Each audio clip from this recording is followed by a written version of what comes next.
This is the Kryssi and Jess show. They talk about everything they hate, including everything.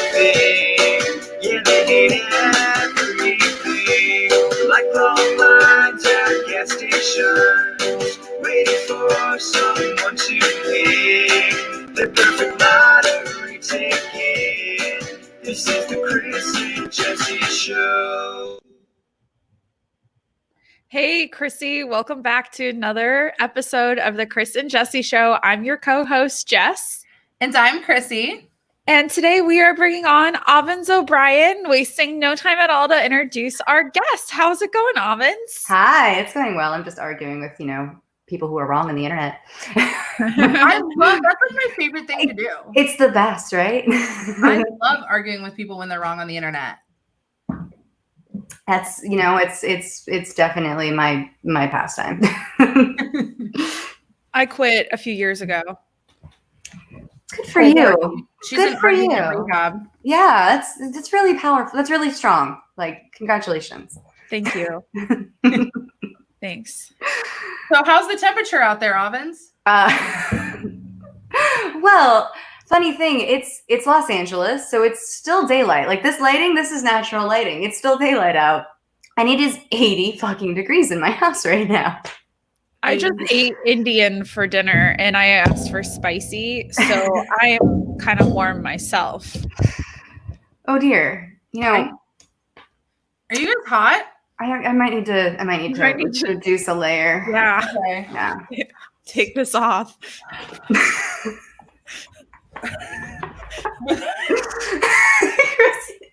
We're taking our tops off, guys. This is really about shirtless solidarity with Spike Cohen. Wait, check out my abs. Hold on. Look, my man nipple's all the way over here. Check out my abs. Nice. Yeah, girl. Let me show you mine.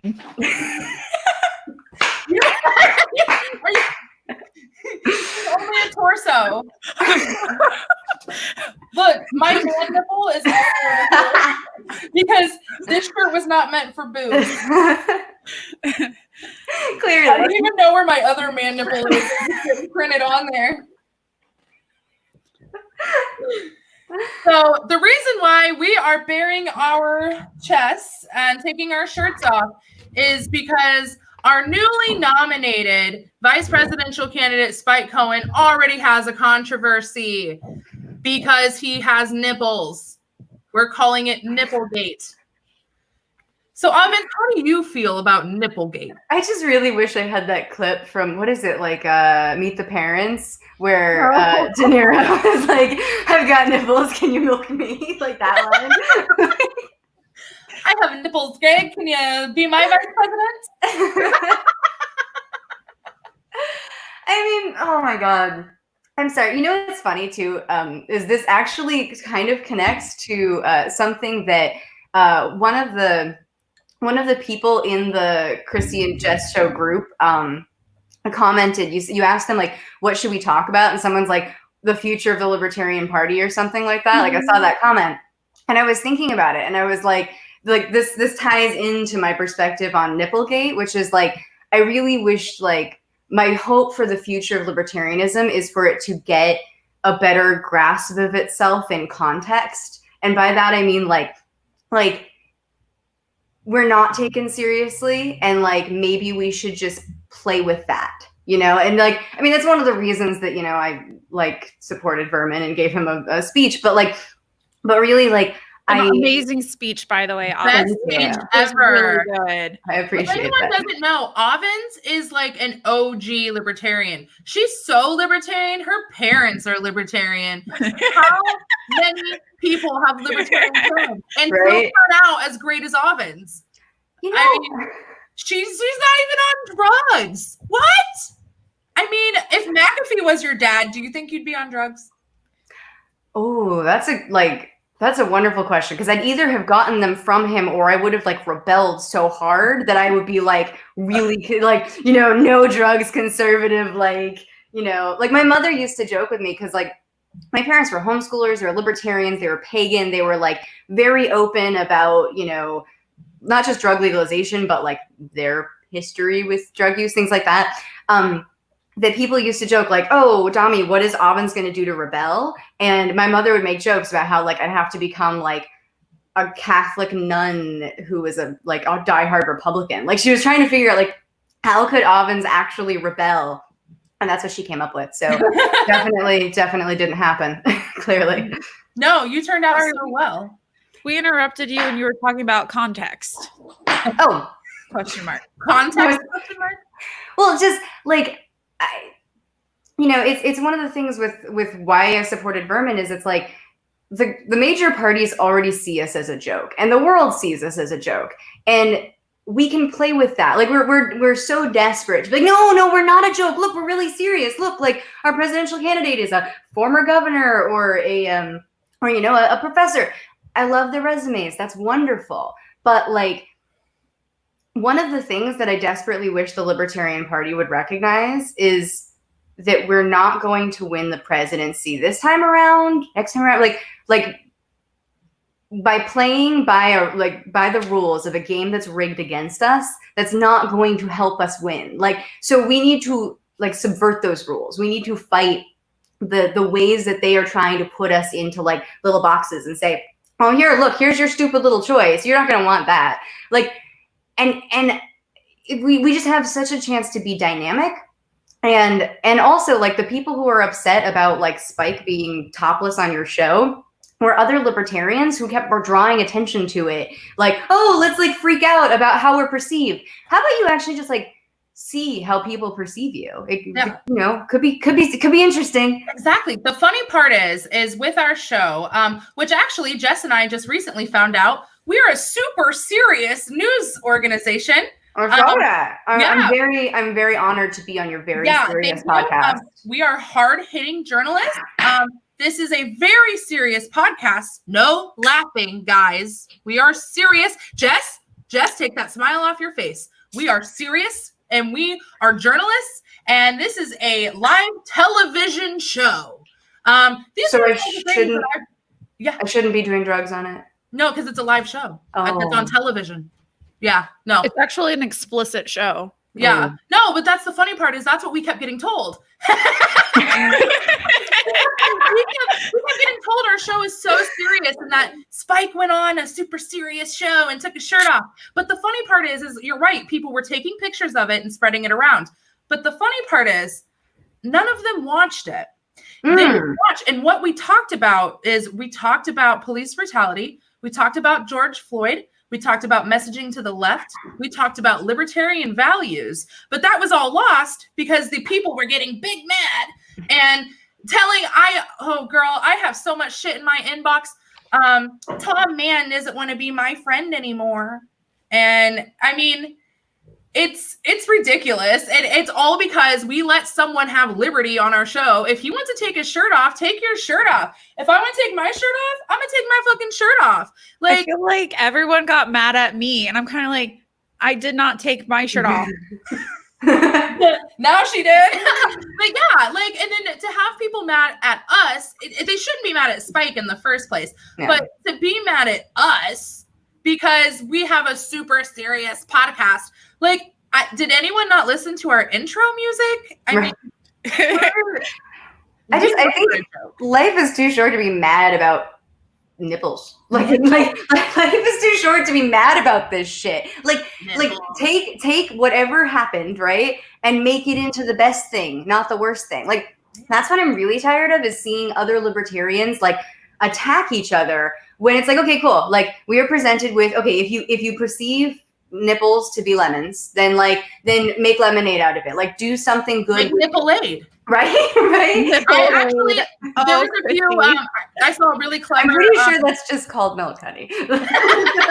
Nipple-aid, yeah, milk. So, funny enough, Anthony Welty, he's running for insurance commissioner in Washington. He made nipple-aid by he was selling shirts, and for every 10 shirts he sold, he was going to send one over to Spike to wear on shows. See, that's awesome. Yeah, and he raised money. And so like, that's, you know, just go with it. And if all of these super, you know, fucking big mad people decided not to share the picture around, nobody would have known. We had 150 live viewers. It's not like we had like 1 million people watching our fucking show. But now how many people have seen it?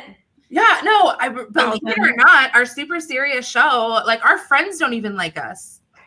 Like, I mean, I get told that all the time, that like my show is stupid. And I'm like, I know it's stupid. That's the point. Right. And to then be told that, you know, Spike was shirtless 4 days before he was on with McAfee talking about fisting whales and like the best drums to do. And I saw someone comment saying, oh, if the delegation would have known this is how Spike is, they wouldn't have voted for him. He was talking about fisting whales with McAfee 4 days before. Like, people knew this is what we wanted.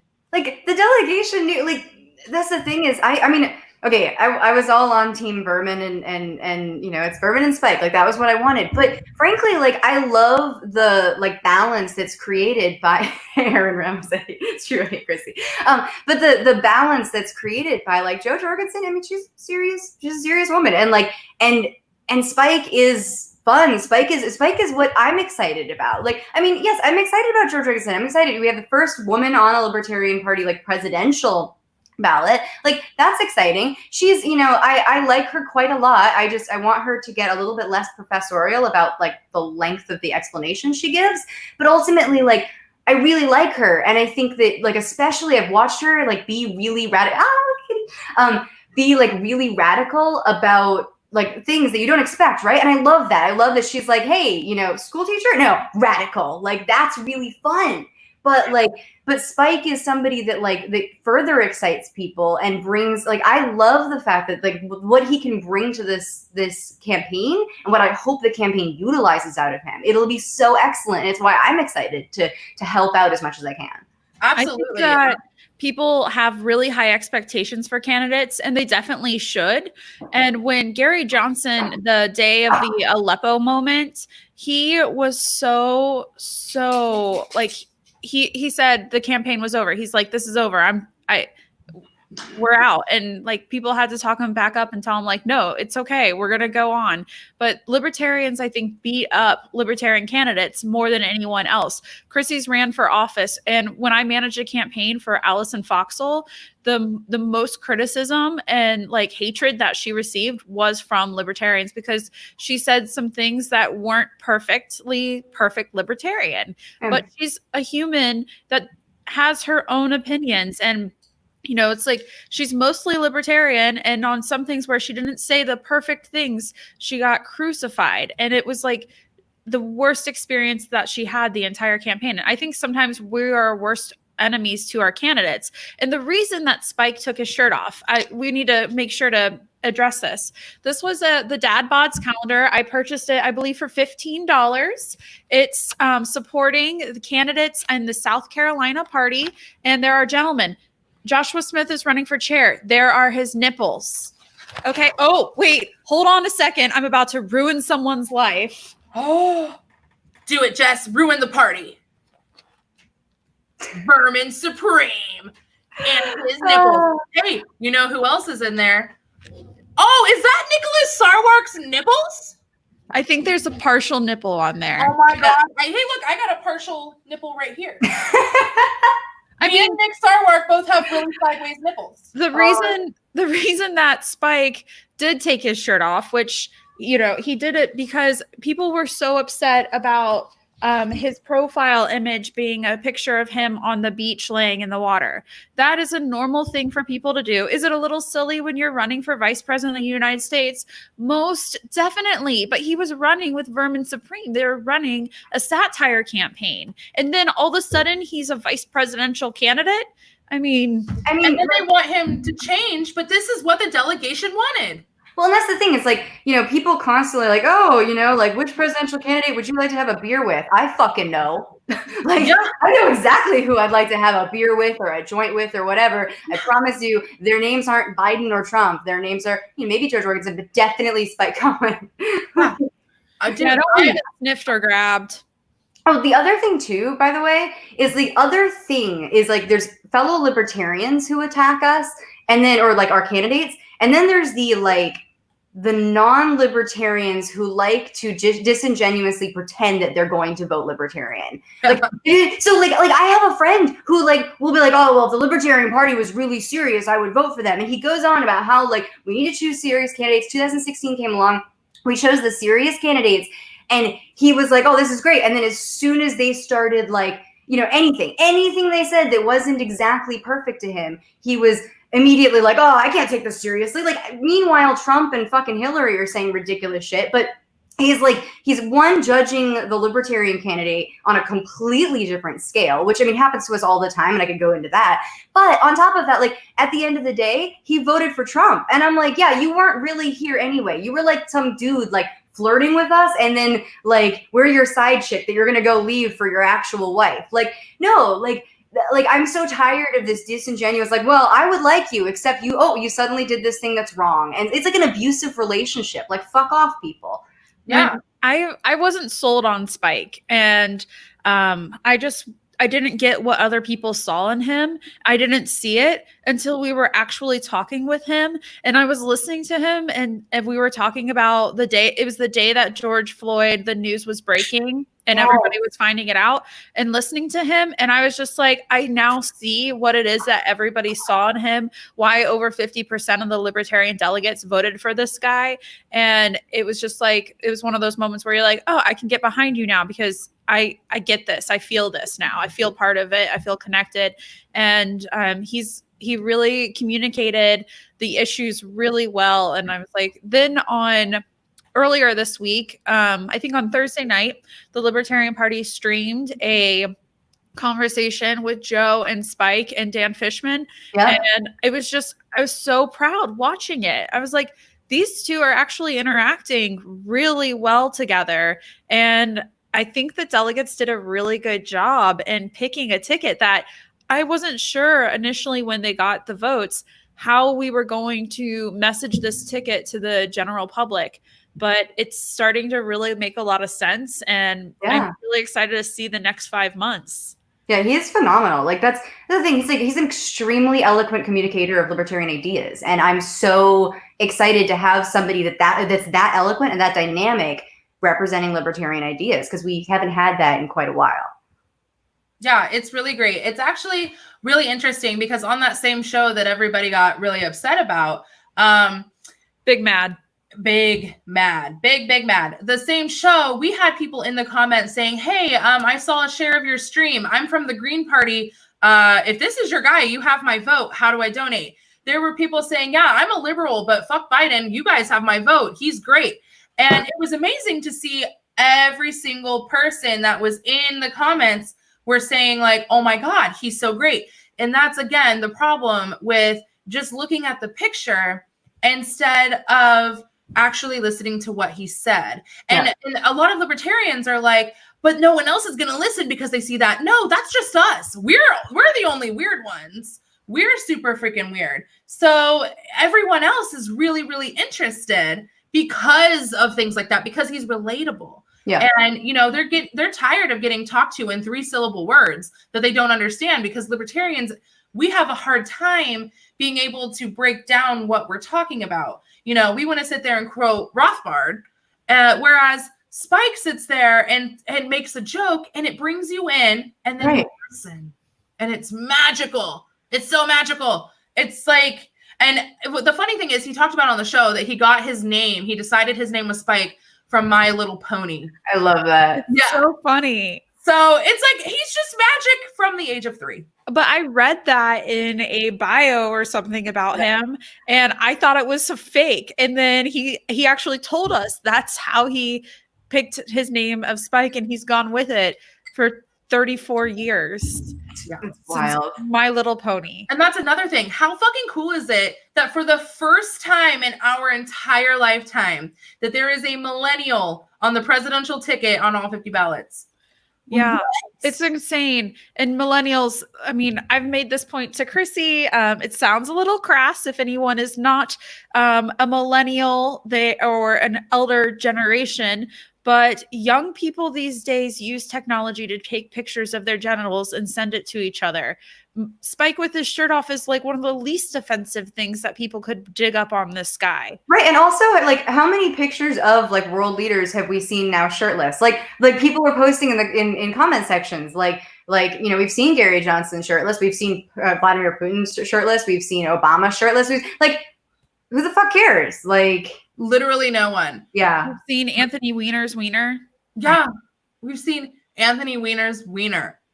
I mean, this is just, it's a thing now, you know, we're a different generation. And I know we have millennials that were against it too, but that's maybe because they're in their echo chamber of the super serial people, because my friends, I showed all of my friends that saw my Facebook, like all my normie friends, they're like, are you kidding, right? Like, you guys are mad about nipples? And I'm like, I'm not kidding. That's literally it. Yeah.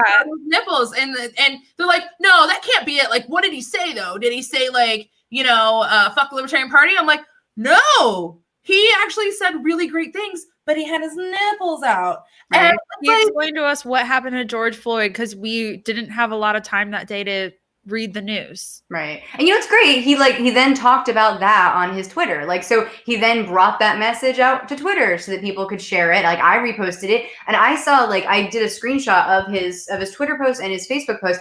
And I saw, like, friends of mine who are not libertarians, like, comment, not just comment, but share it and go like, hey, this is a really great statement on what's going on.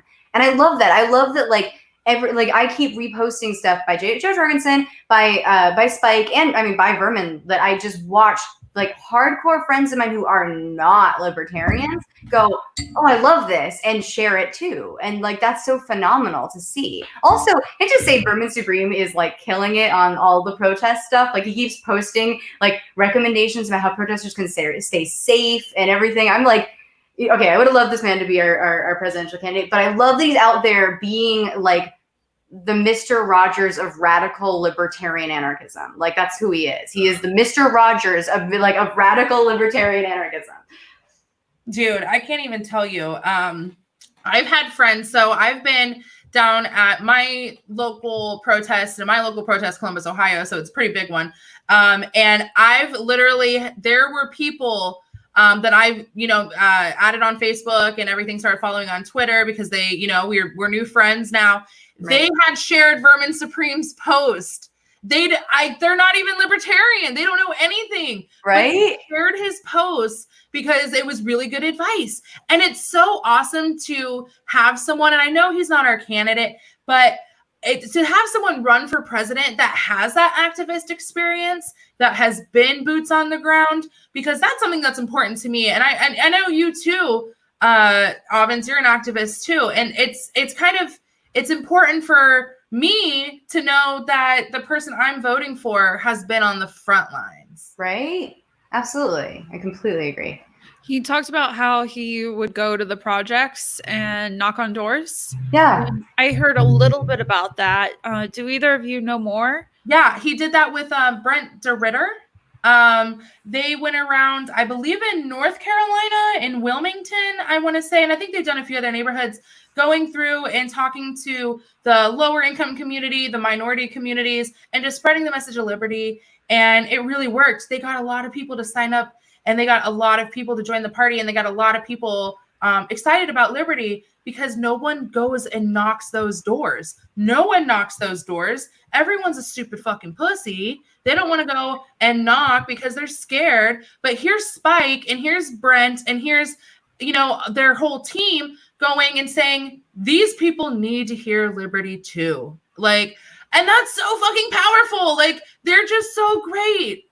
Well, and that's what I love is like he talked about like talking to people, like instead of talking about like this abstract philosophy, he talked to them about things like occupational licensing and things that were actually preventing these people from like making money and like and causing them to let's say they had a hair braiding business in their house, and like then they were outside of the law because they didn't have the license for it, and how that was detrimental to their communities and helping them be successful and make money. And like, I love the fact that he's doing that, because, it's so funny because the Democrats and the Republicans really make a They make a moral case for voting for them by talking about how you can't vote for the other guy, right? Like it's a moral case. You must vote for Biden because we don't want Trump to be president. We don't want Trump choosing the next SCOTUS nominee.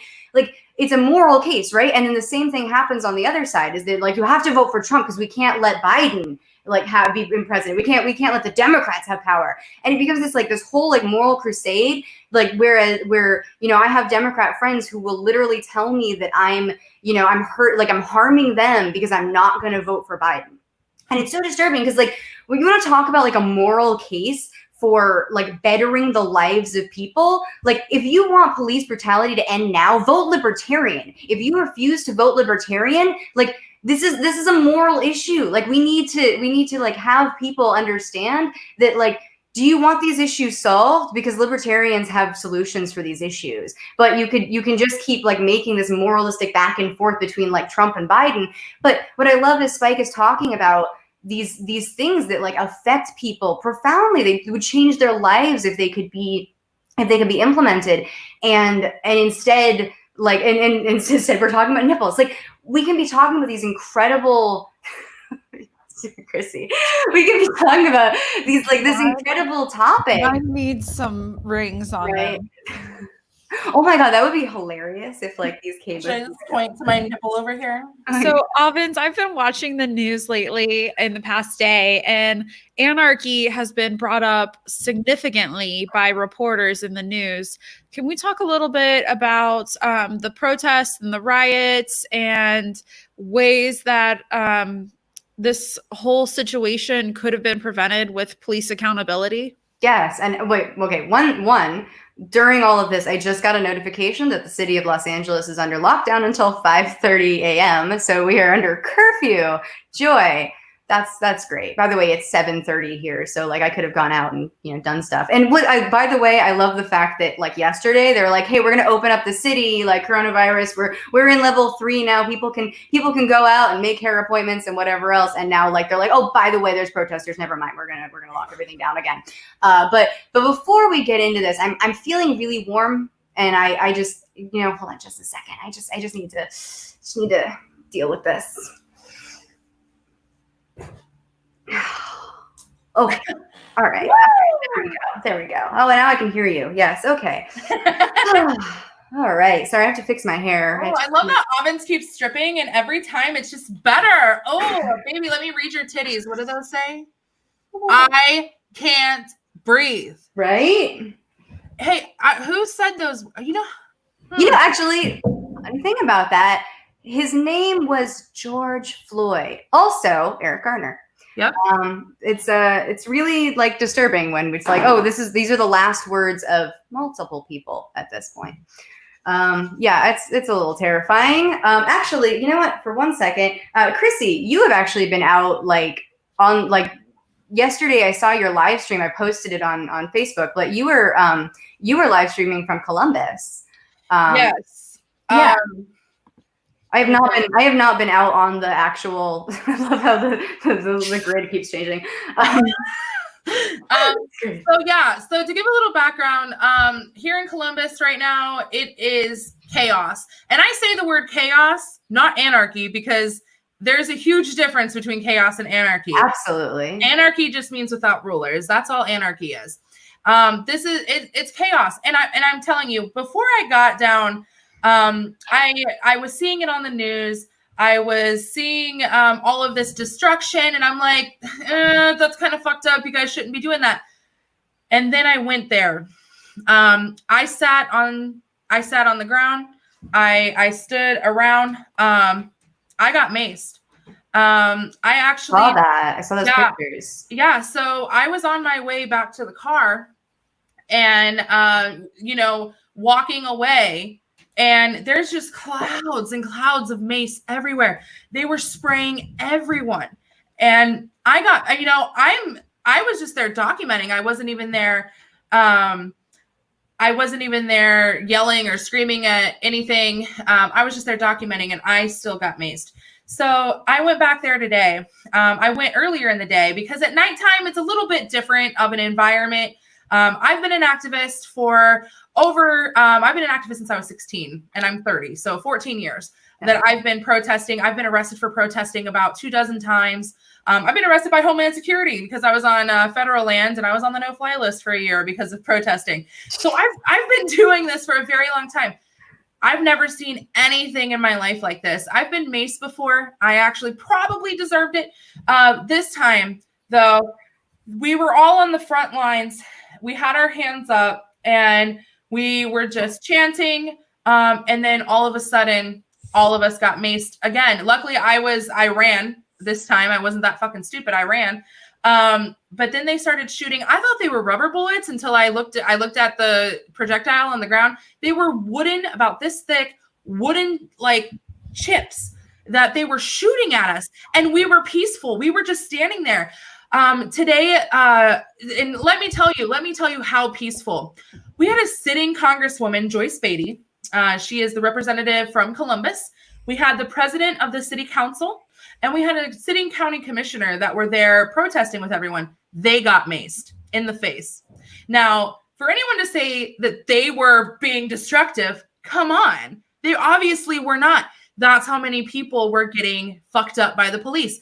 We went over to the State House lawn. Everyone, hundreds of people got down and they were praying. They were praying. A pastor led a prayer for about 10 minutes. They got up, walked back out to the street, and got fucking shot with the wood pellets again. I live streamed all of this. This was real shit. I couldn't fucking believe it. And honestly, when I got maced last night, I wanted to go and fucking break shit. I was like, fuck you. I've been peaceful all goddamn day. I want to break shit. I understand the frustration. So I took a different approach today. I went up to police. I dressed nice. I didn't wear any incendiary shirts that said fuck you or anything like that. I dressed nice. I had my makeup done.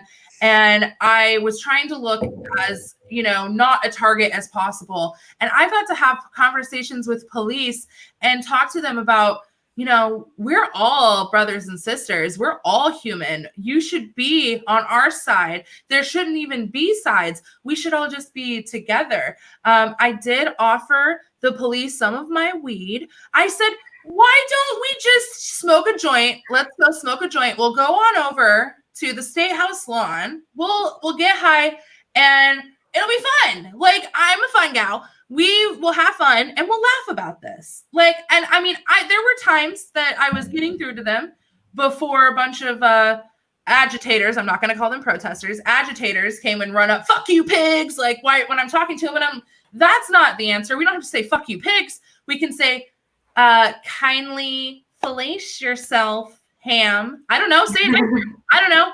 But people are so mean and they don't want to talk to us. So, but then after I'm spending all of this time trying to talk to these same police officers for hours and hours, just trying to have a conversation, those are the same officers that pointed their mace at me.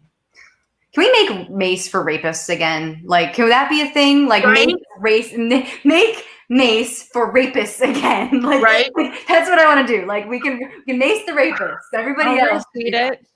Yeah. I think in this whole situation. And a lot of people are like, okay, Kryssi, why are you down in Columbus? Didn't George Floyd died in Minnesota? Yeah, you're right. He absolutely did die in Minnesota. But here in Columbus, we have our own problem. Our Columbus Police Department is so corrupt that over a year ago, our vice department got shut down. We don't even have a vice department anymore. Saw that. Yeah, because what they were doing is they were apprehending sex workers and telling them, if you want to go free, then you have to have sex with me. If not, you're going to jail. That's rape. I don't care who the fuck you are. That's rape. They were raping these women. And finally, it all came out when Donna Castleberry was murdered by a police officer after he raped her. So he raped her, dumped her body. And so you would think, oh, he's probably rotting in jail, right? No. He got indicted, but he's still sitting at home. He got to retire. So we're paying him to sit at home to wait for these charges. And the other 10 or so officers that were involved that were also raping sex workers, they're just living their life charge free. And that's just one of the many things. If people don't remember, our vice department is the one that caught Stormy Daniels at a strip club and, they arrested her. But that arrest is what prompted the investigation into the rest of it, because Stormy Daniels' lawyer wanted an internal investigation. And that's when they found all of these sex workers that had been raped and by the police. And that's why I march.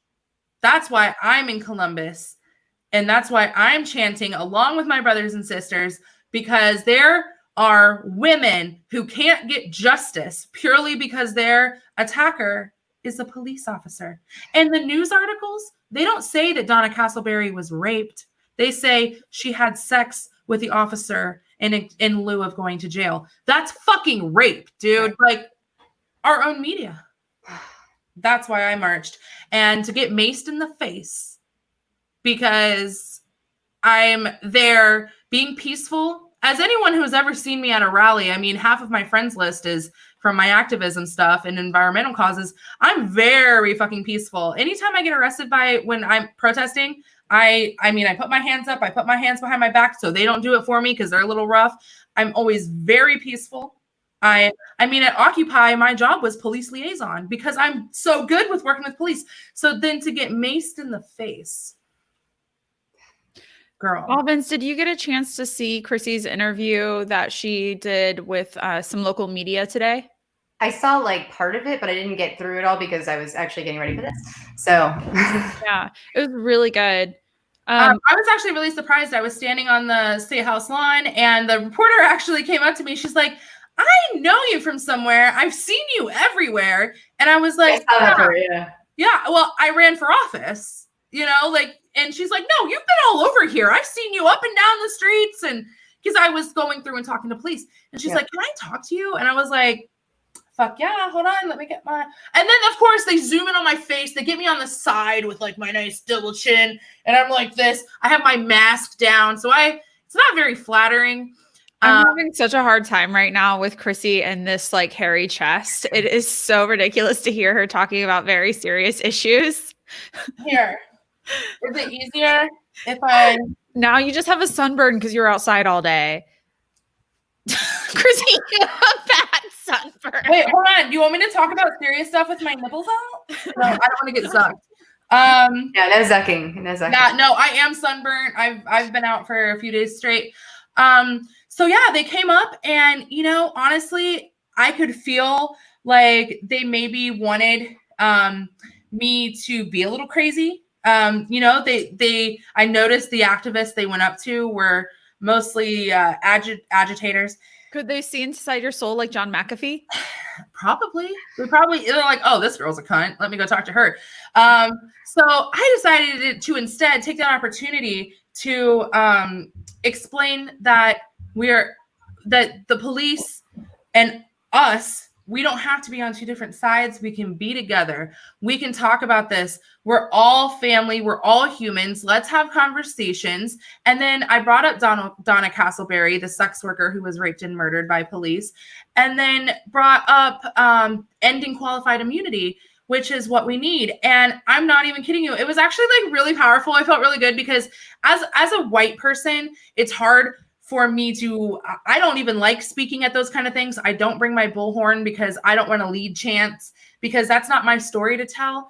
And so I'm getting interviewed and I'm like one of the only white people they interviewed. And I'm not kidding.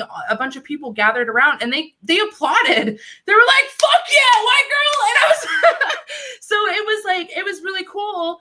And a lot of people came up to me afterwards. They're like, I've never heard of qualified immunity. And I'm like, of course you haven't. They don't want you to know. Right. They don't want you to know about qualified immunity. They don't want you to know that the police have the right to do things that we don't have the right to do. And so I got to talk to a lot of people after that interview. And I can't tell you how many people were like, girl, you said Libertarian Party? Let me Google that shit. Yep, that's what I want to be. I love that party. And I'm like, yeah, like, let's do this, right? And I talked like 20 people into running for office. I'm like, let's all run for office. And it was really, really cool. And I could tell the reporter was like, oh shit, this is Not going as well as she was hoping because she was hoping for Kryssi. She was live streaming the news. So she was, I know she was like, God damn it, I wanted something crazy. And here's this girl talking about qualified immunity and unity with the police and coming together. And, but honestly, after that, a lot of the activists that were around, they were like, can we talk to the police with you? Like, let's go have conversations. I'm like, absolutely, let's go do it. And so all these activists were then, trying to come at it with, a sense of humility and talking to the police. And it was really cool to see. It was just really fucking cool to see. So Avens, right now, this whole time in history, this is only happening because a 17-year-old girl had her cell phone and took a nonstop recording of the police officers holding George Floyd down and choking him to death. And so this whole, everything we're experiencing is because of a 17-year-old girl, and this was able to hold these police officers accountable. Yeah. I know you wanted to talk tonight about police accountability.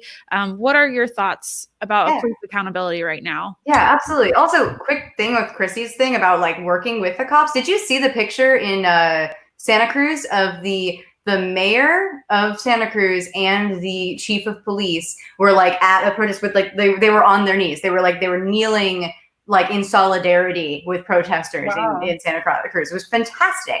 And even that the chief of police of Santa Cruz posted a thing about this terrible tragedy with George Floyd, and this is why the Santa Cruz Police Department is trying to hold our brotherhood accountable, and made a list of things they were trying to do to hold police to hold themselves accountable because officers acting in the way that they did with George Floyd reduces the public's trust of officers in general. And for me, I'm just kind of yeah, well, the trust has already been lost, but good on you for trying.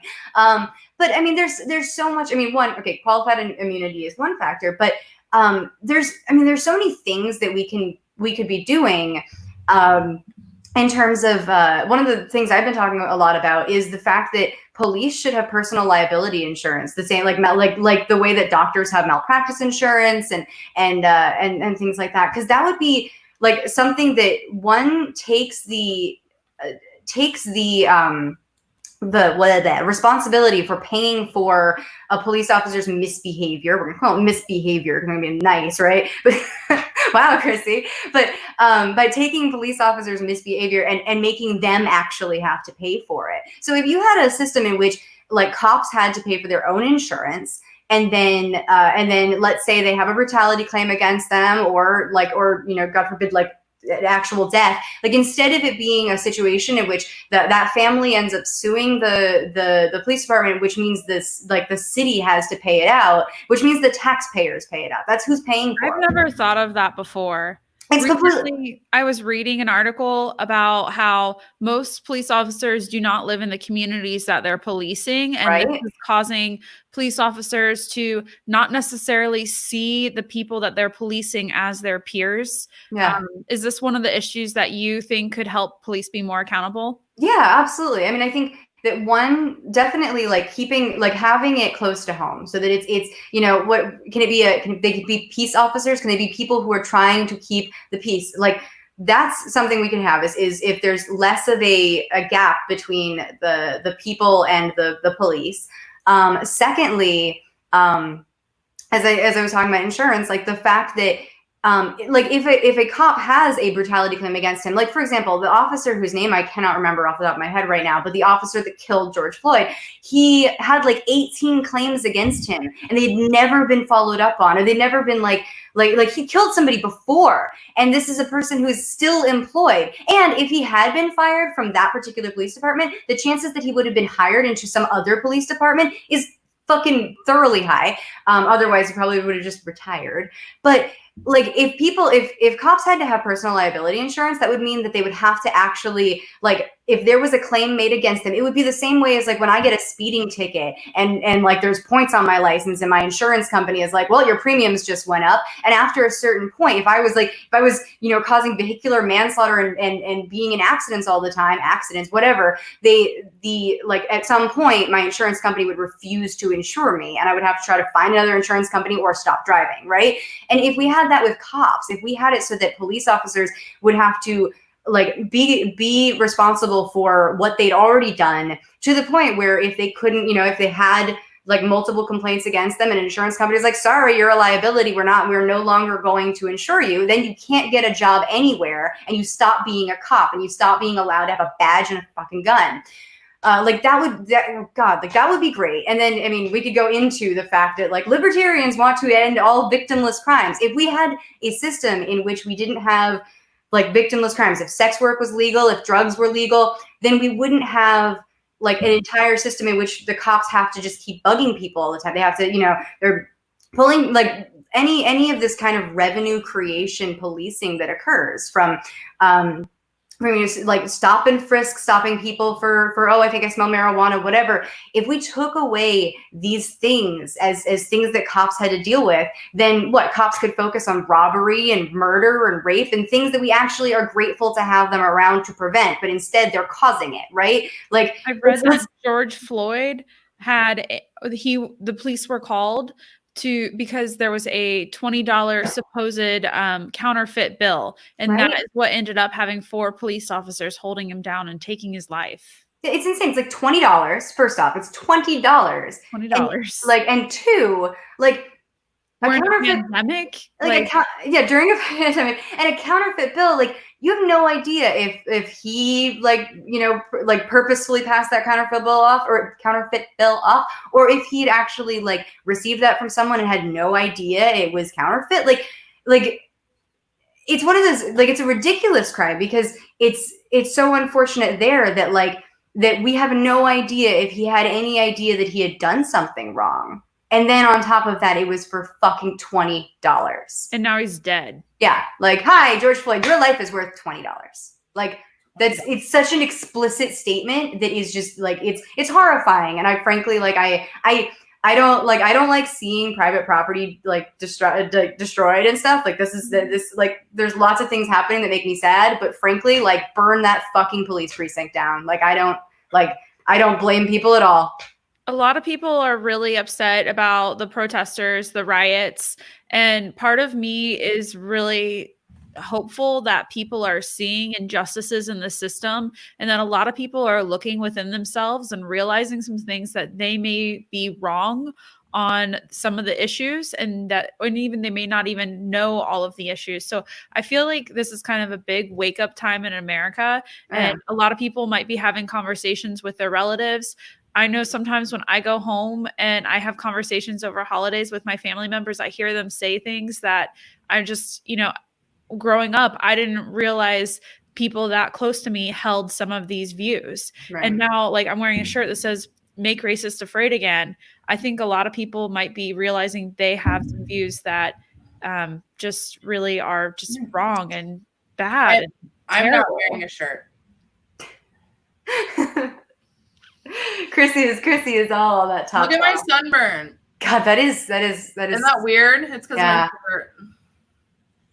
I try to avoid the sun as much as possible, and I wear like 100 SPF when I'm out. I kind of want to hear from each of you as to the point where I'm feeling like almost grateful that America is having some. I mean, it feels like we're on the brink of a civil war, doesn't it? Yeah, it's the boogaloo, baby, and I'm ready to boog. Burn this shit down. I want to burn down the state house. I was so mad last night. I was there. I specifically went because I wanted to watch that motherfucker burn.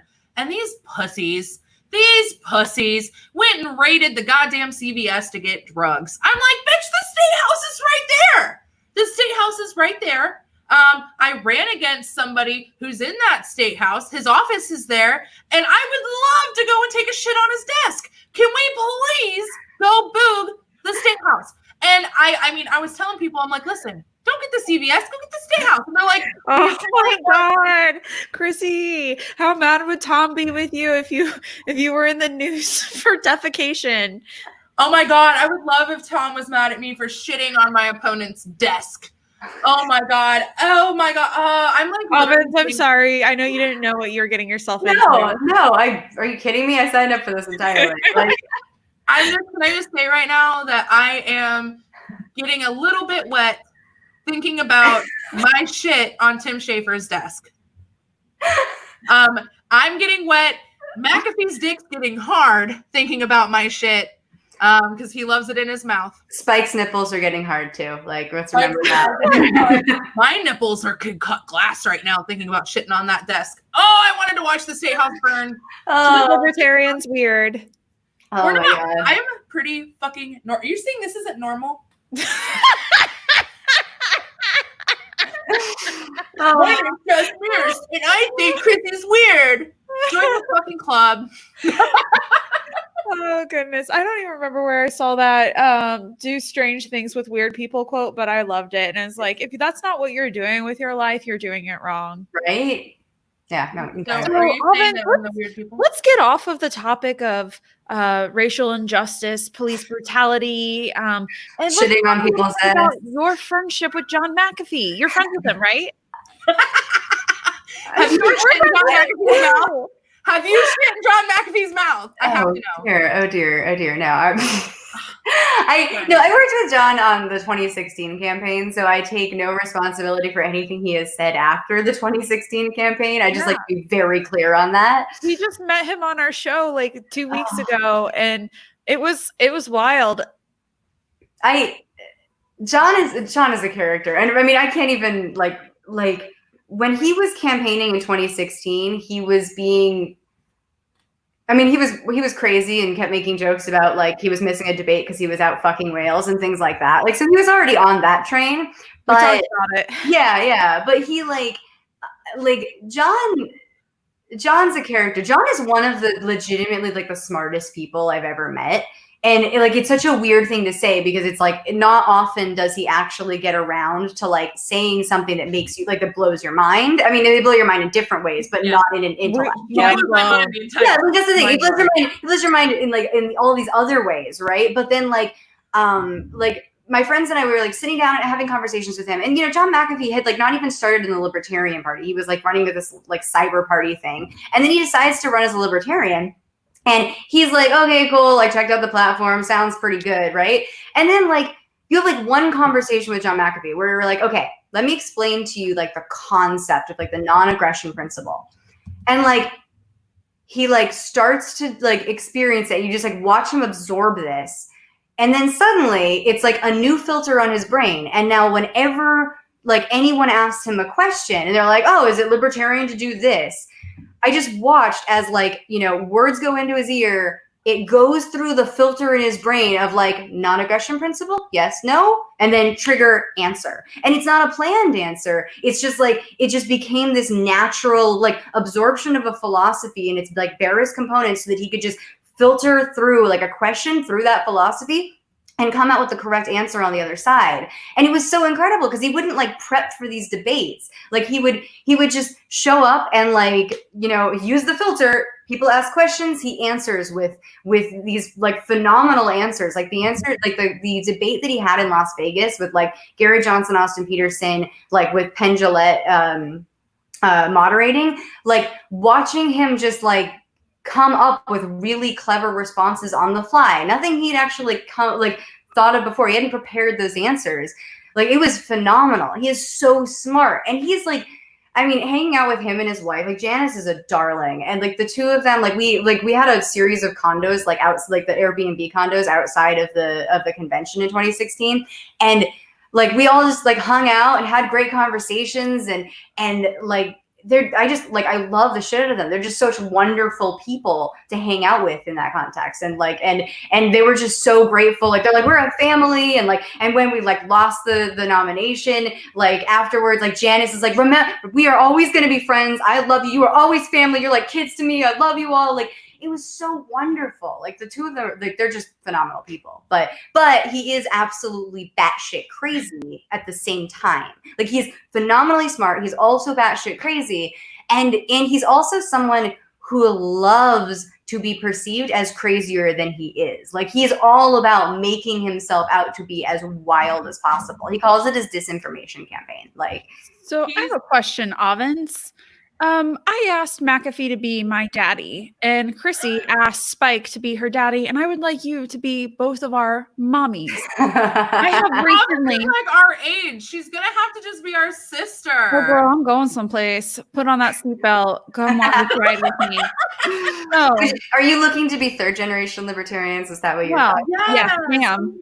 I need a mommy. Be my I have brought up some ideas for future guests on our show, like Camille Foster, Kat Muerthy, and Elizabeth Nolan Brown. Yeah. She doesn't know who they are. And as our mother, I would like you to get in the middle of this disagreement. Okay, first of all, right before you start, Avens, the disagreement was with Camille Foster because I definitely didn't know who he was. And I don't think being on TV is really that cool. But then she told me about the other two, and she told me they were feminists for liberty. And I was like, okay, like, I'll learn about them. So, okay, Jess, if you want to start this fight. I'm bringing your mom in between us. Yeah. Okay, Mom, No. will you whip me after if I'm wrong? I believe in peaceful parenting, and I'm not mad. I'm just disappointed. Just the issue we're getting into tonight. I'm not mad. I'm just disappointed, Kryssi. Like, you should have known these things already, but we're not going to shame you for like your lack of knowledge. We are going to teach you, and we are going to make you a better person. And it's going to be like a wonderful journey to be, And I'm the tattletale in Jess, really, like, instead of tattling on her, you could have just helped her see a better way. I tried. Yeah, I tried. She just wants me to be shamed. She wants me to get in trouble. She wants me to get grounded so she can have the extra ice cream after dinner. I know what the fuck she's doing. Principal's office. Everyone gets ice cream. I am in favor of everyone having ice cream, and no matter. Yeah. Well, thanks, Mom. How do you feel about Camille Foster? I think he's great. You should totally have him on the show. What was it like? Oh God, was it like 2 years ago? I was talking to somebody about the fact that he should run for the presidential nomination for the LP. I'm trying to remember. Oh, it was in Australia. I was talking to Naomi Brockwell about it in 2017 at the Australian Libertarian Society's like Friedman conference. So she and I started talking about the idea, and she was like, yeah, like, I don't know if he'd be into it, but I think he was interested, and it was I don't know, it didn't go anywhere clearly, but you should have him on because he's an eloquent voice who can totally. We don't like eloquent voices. We like nipples. Well, you can make certain expectations of him. You can say, look, we'd really like to see like an article of clothing be removed, like.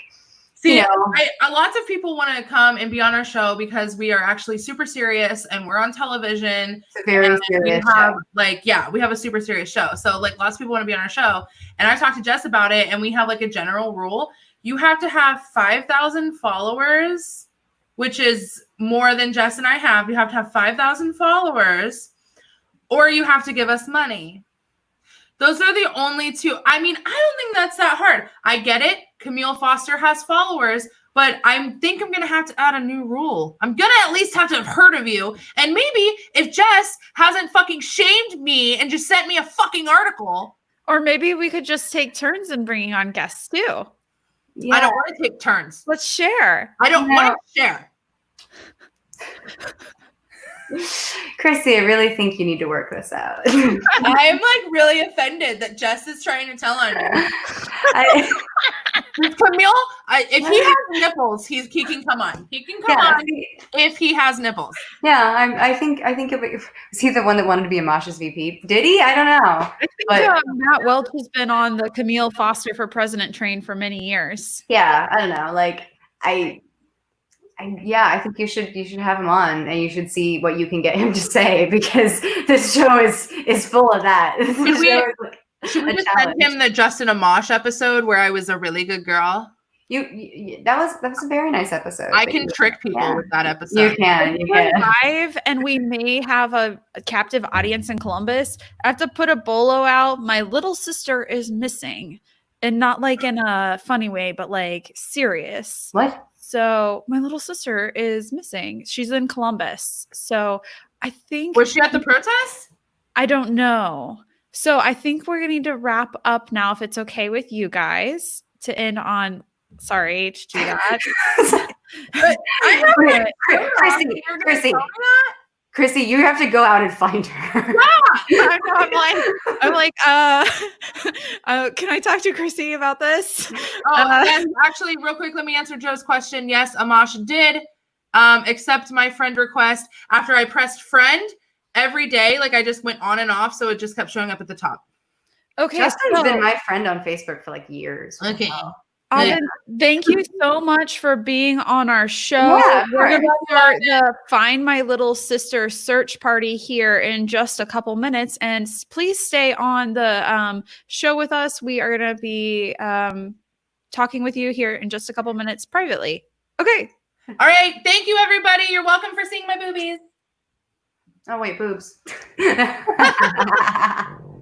Now I'm just trying to figure out how to close